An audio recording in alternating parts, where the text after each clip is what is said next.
Well, I did some research before we started filming on psychotic behavior, and this story was based on a real story, a real person that endured the drug trials that Jason, the director, knew, and so I wanted to get to know as much of what that sort of behavior looks like. So watching documentaries and doing other types of research, trying to find real case scenarios of people who suffer from this and how it affects their physical and emotional lives. So I would say doing that and just immersing myself in the script and trying to get in the head of this guy who's experiencing life, for the first time after being on drugs his whole life, that just flatten him and rob him of any real emotional life. Somebody who's experiencing joy and love for the first time. When I got the script from Jason, I realized that there was a lot of things going on in Layla's life that were very similar to what was happening in my life at the time. So it was very interesting kind of coincidence. And I almost felt like Jason had an insight into my life. I was like, how did he write this? You knew what was going on in my life.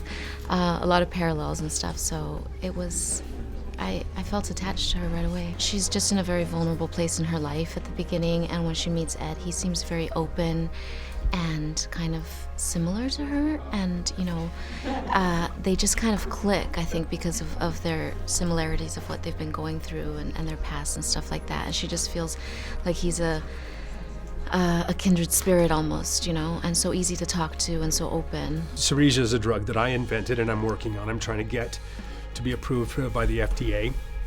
It is a drug that basically takes away that part of guilt that sort of debilitates them, guilt for something that they may have done or thought they may have done at a much earlier time in their life. So it's sort of critical, and it's if they can get past that guilt and that shame. So this really is an antidepressant in a way.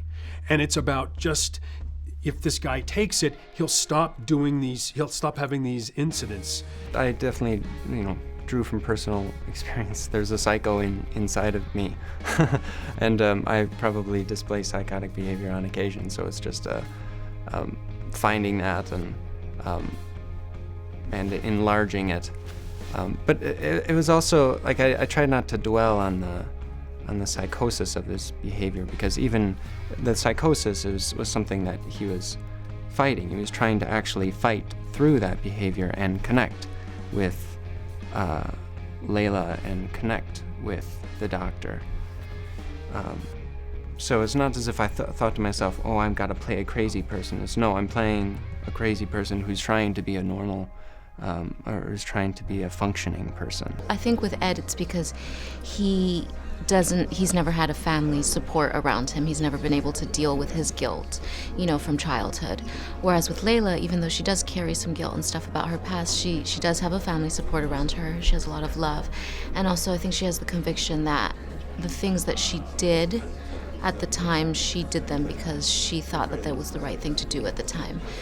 So even though it's hard for her, I think that that's the complete opposite of what Ed feels, what Layla is able to cope with that in a different way. He really doesn't have control over Eddie, but he's trying to maintain that, because if it's Eddie and we're just about to go to market, holy shit, it's done. So it's almost like trying to hide him in a way, or trying to really direct him, like, look, don't mess this up for me, because he would be the one that would mess it up, and he does. The takeaway is, don't immediately assume that you're going to feed it and fix it with a pill. He starts overdosing because he's had the chance to experience love and real feelings for the first time in his life, and he can't get enough of that. He's met this girl that he's in love with, and he wants to be functional for her. He wants to be emotionally available for her, but the psychotic behavior is getting in the way, so he'll do anything he can to be with her and to answer these impulses of love that he's experiencing for the first time.